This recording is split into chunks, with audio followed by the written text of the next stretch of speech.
चलिए फिर आज जो हम आप सभी के साथ जो चर्चा करना स्टार्ट करेंगे वो है हमारे पास नेशनल इनकम अकाउंटिंग। बहुत धीरे धीरे करके एक एक टॉपिक को आसानी से समझने की हम कोशिश करेंगे। तो सबसे पहले आप आज की हेडिंग अपनी लिख लो जिसका नाम है नेशनल इनकम अकाउंटिंग।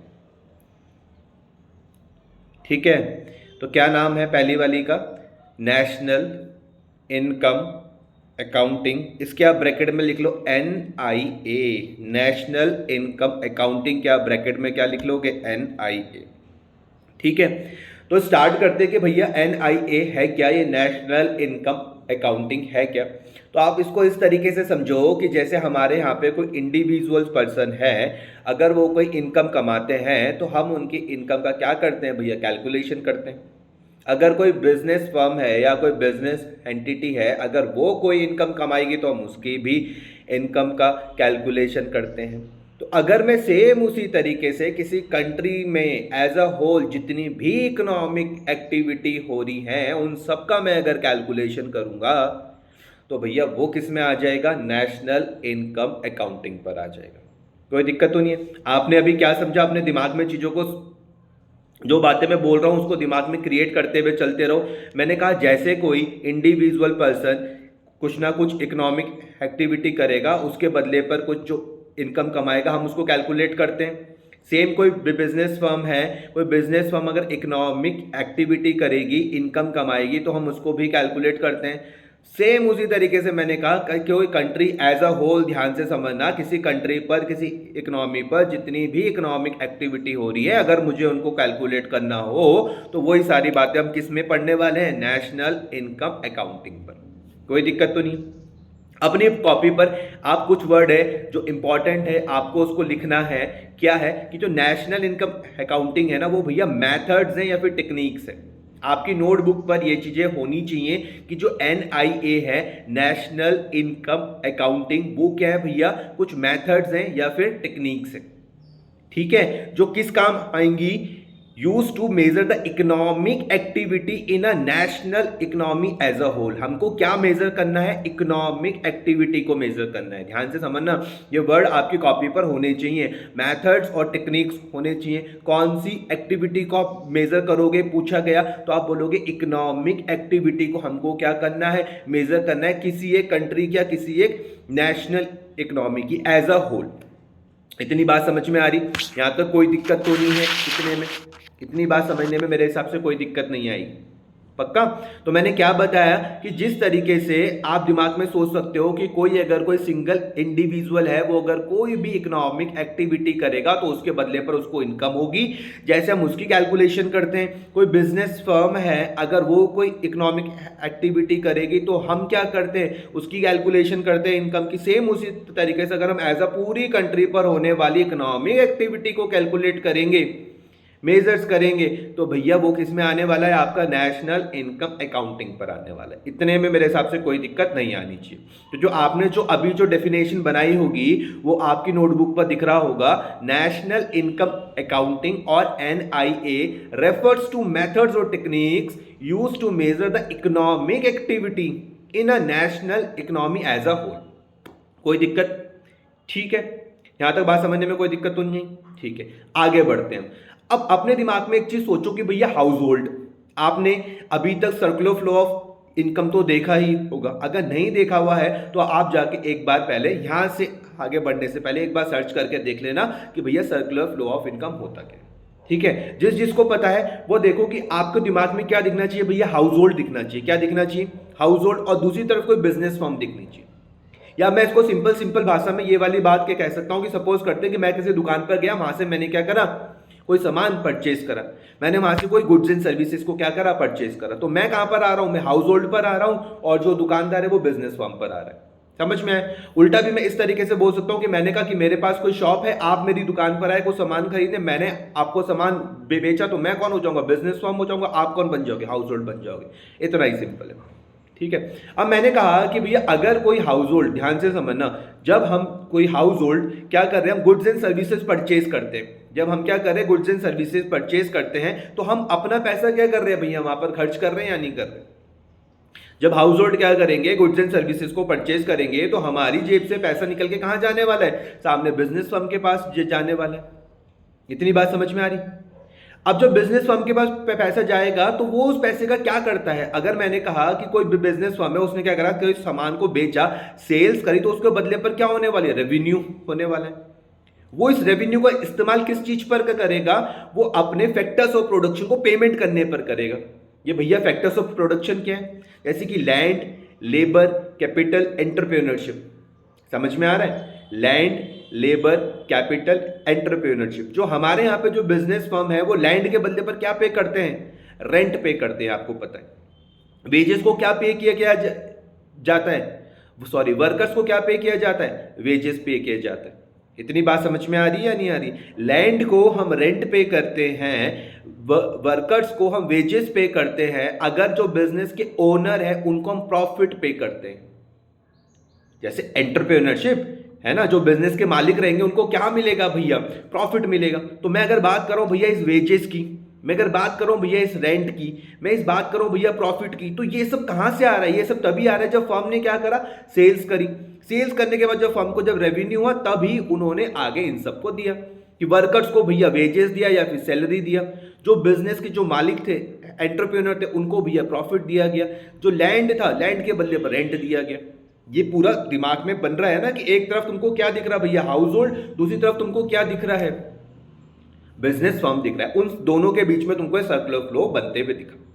इतनी बात समझ में आ रही। अब जितनी बात आपको अभी तक समझ में आई, उसके बेसिस पर मैं आपको जीडीपी समझाने की कोशिश करता हूं।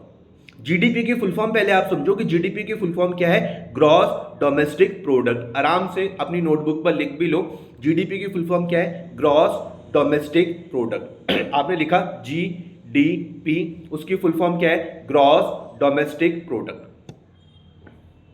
ठीक है, इसको आप किस तरीके से लिखोगे कि जीडीपी आपके इक्वल्स टू, मतलब किसके बराबर है, जितना भी टोटल अमाउंट स्पेंड करा गया किसके द्वारा, हाउस होल्ड के द्वारा। ध्यान से मेरी बात समझना, जितना भी टोटल अमाउंट स्पेंड करा गया किसके द्वारा, हाउस होल्ड के द्वारा। किसमें, कहां पर किया, मार्केट पर करा, किस चीज पर करा, गुड्स एंड सर्विसेज पर करा, तो वो जीडीपी है। बस कोई सिंपल अगर आपसे पूछ ले, इतना पढ़ने पर कोई आपसे पूछ ले भैया जीडीपी क्या है, तो आप उसको सिंपल ये वाली बात बता सकते हो कि हाउस होल्ड के द्वारा जितना टोटल अमाउंट स्पेंड किया गया, कहां पर भैया, मार्केट पर, किस चीज पर करा, गुड्स एंड सर्विसेज पर, वो क्या है भैया, जीडीपी। कोई दिक्कत तो नहीं। इसी चीज को दूसरे तरीके से समझो कि क्या हम जीडीपी को और किसी तरीके से भी देख सकते हैं। मैंने कहा बिल्कुल देख सकते हैं। जो पैसा वेजेस के तौर पर वर्कर्स को मिला है, जो पैसा लैंड ओनर को रेंट के तौर पर मिला, या बिजनेस के ओनर को, एंटरप्रेन्योर को प्रॉफिट के तौर पर मिला, इनको भी आप जोड़ लोगे तो ये भी जीडीपी ही है।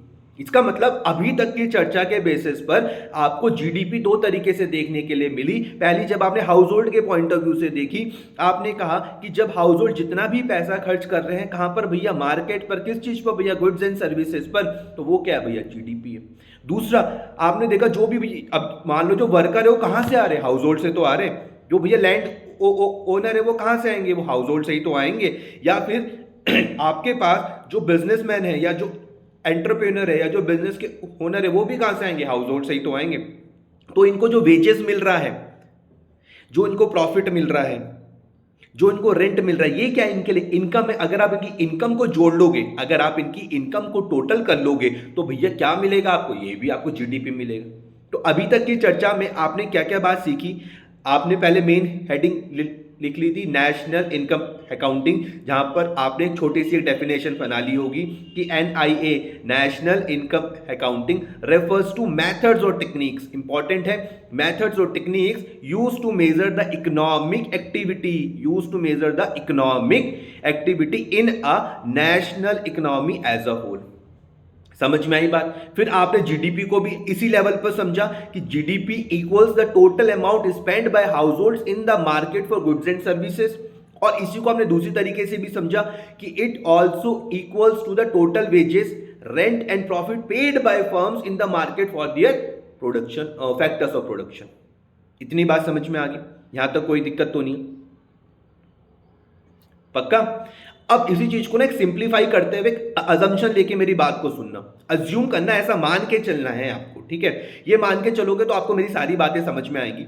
ये मान के चलना है कि जितना भी हमारे पास जो ऑल गुड्स एंड सर्विसेज जो खरीदा गया हाउस होल्ड के द्वारा, ध्यान से समझना, ये आपको अज्यूम करके चलना है। इकोनॉमिक्स में बहुत सारी चीजों को समझने के लिए पहले आपको ऐसा मान के चलना पड़ता है। तो क्या मानना है, अज्यूम क्या करना है कि जितना भी ऑल गुड्स एंड सर्विसेज जो खरीदा गया किसके द्वारा, हाउस होल्ड के द्वारा, and that household spend all their income. क्या बोला मैंने कहा कि भैया हम मतलब हाउस होल्ड क्या करते हैं, सपोज करते हैं मैं अगर हाउस होल्ड हूं, मैं जितना भी पैसा कमाऊंगा मैं सारा का सारा गुड्स एंड सर्विसेज पर खर्च कर दूंगा, ऐसा मान के हम चल रहे हैं।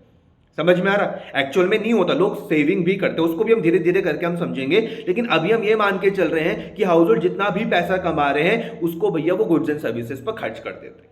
समझ में आ गया? अगर आप इतना मान सकते हो तो आप ये मान रहे हो कि आपका जो मनी का फ्लो हो रहा है वो हाउस होल्ड और फर्म के बीच में लगातार हो रहा है, लगातार हो रहा है। आप क्या समझोगे कि जो मनी कॉन्टिन्यूसली फ्लो हो रही है किस किस के बीच में, हाउस होल्ड के बीच में और फर्म्स के बीच में, फिर वो दोबारा हाउस होल्ड के पास जा रही है, फिर फर्म के पास जा रही है, फिर वो दोबारा इस तरीके से घूम रही है। आपने कहा कि फर्म से दोबारा हाउस होल्ड में किस तरीके से जा रही, तो मैंने कहा जब भैया वेजेस पे किया जा रहा था वर्कर्स को, वर्कर्स कहां से आएंगे, हाउस होल्ड से तो आएंगे। उसके बाद जब भैया प्रॉफिट की बात करेंगे, जब मैंने रेंट की बात करेंगे, तो आपके दिमाग में एक पिक्चर सेट हो रही है इस चीज को मानते हुए कि भैया जितना भी जो मनी है वो फ्लो कर रहा है किस किस के बीच में, हाउस होल्ड के बीच में, फर्म के बीच में, हाउस होल्ड के बीच में, फर्म के बीच में, हाउस होल्ड के बीच में, फर्म के बीच में। समझ में आ गया? अभी मैंने सेविंग्स की कोई बात नहीं करी आपके साथ, मैंने गवर्नमेंट की कोई बात नहीं करी, मैंने फाइनेंशियल इंस्टीट्यूशन की कोई बात नहीं करी, मैंने सिंपल सिंपल समझाया कि भैया हाउस होल्ड को ध्यान दो और फर्म को ध्यान दो, बस। समझ में आए? और इन दोनों के बीच में एक चीज को समझो कि इन दोनों के बीच में जो मनी है वो कॉन्टिन्यूसली फ्लो हो रही है। समझ में आ गया?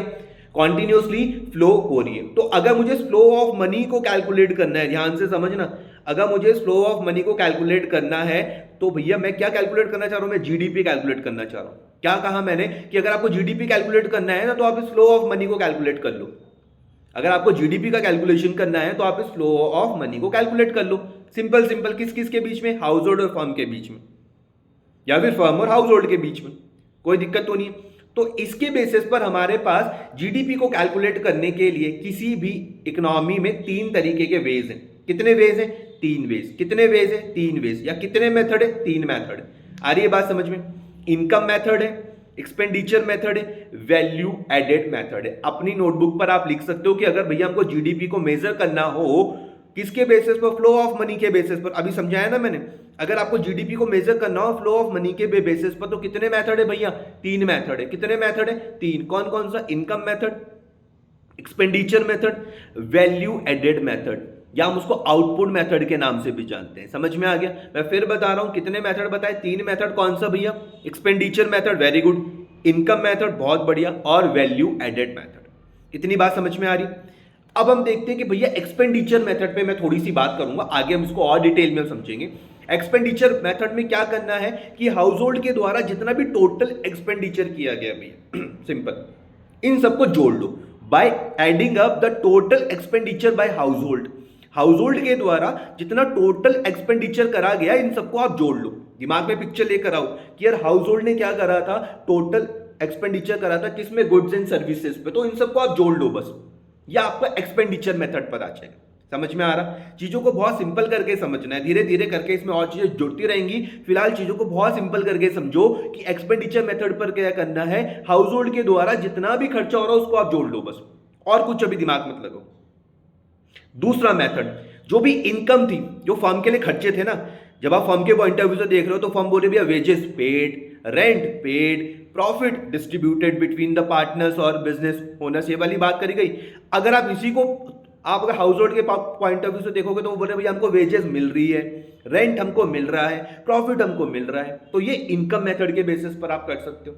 इसका मतलब मैं बहुत सिंपल तरीके से कहूं तो आप टोटल इनकम को जोड़ लो। इनकम मेथड पर आप क्या कर लो, टोटल इनकम को ऐड कर लो। समझ में आ गया? आप वेजेस को जोड़ लो, आप रेंट को जोड़ लो, आप प्रॉफिट को जोड़ लो। इनकम मेथड बड़ा ही सिंपल है, अभी चीजों को कॉम्प्लेक्स नहीं करना, सिंपल सिंपल करके चलना है। एक्सपेंडिचर मेथड में मैंने बात करी कि हाउस होल्ड के द्वारा जितना भी टोटल एक्सपेंडिचर हो रहा है किसमें, गुड्स एंड सर्विसेज में, उसको ऐड कर लो, एक्सपेंडिचर मेथड। इनकम मेथड पर मैंने बात करी कि जो भी टोटल इनकम है, जैसे कि भैया वेजेस था, रेंट था, प्रॉफिट था, इन सबको जोड़ लो तो इनकम मेथड पर आ जाएगा। तीसरा वाला मेथड, इसका नाम है वैल्यू एडेड मेथड या फिर आउटपुट मेथड। लिख लो अगर आपने नहीं लिखा, वैल्यू एडेड मेथड या फिर आउटपुट मेथड। इसमें क्या करना है, जितनी भी वैल्यू है किस चीज की, फाइनल गुड्स एंड सर्विसेज की, जो प्रोड्यूस हो रही है किसी एक इकोनॉमी पर, उसको ऐड कर देना। मैं फिर से बता रहा हूं, एक और चीज को ध्यान से समझना। दो चीजें तुमने मनी फ्लो में समझी ना, जब आपने एक्सपेंडिचर मेथड को देखा, इनकम मेथड को देखा, तो इन दोनों में आपने मनी के फ्लो को देखा। अब मैं बोल रहा हूं जो तीसरा मेथड है वो वैल्यू हेडेड मेथड या आउटपुट मेथड है। ये आपको क्या बता रहा है कि जितने भी फाइनल गुड्स एंड सर्विसेज हैं, टोटल वैल्यू किसकी, फाइनल गुड्स एंड सर्विसेज की। ध्यान से सुनना, टोटल वैल्यू किसकी, फाइनल गुड्स एंड सर्विसेज की। मैं इंपॉर्टेंट वर्ड में जोर दे रहा हूं फाइनल वर्ड पर, आगे समझाऊंगा कि फाइनल वर्ड क्या है। Total value of all final goods and services जो प्रोड्यूस हो रही है किसी एक इकोनॉमी पर, उसको ऐड कर दो। समझ में आ गई बात, कोई दिक्कत तो नहीं है। तीनों मेथड अभी थोड़ा बहुत सिंप्लीफाई कर पाया हूंगा कि भैया एक्सपेंडिचर मेथड क्या है, इनकम मेथड क्या है, और आपके पास वैल्यू एडेड मेथड क्या है। यहां तो कोई दिक्कत तो नहीं है, इतनी बात समझ में आई। चलिए फिर आज के लिए इतना बहुत है, कल हम आगे इससे स्टार्ट करेंगे।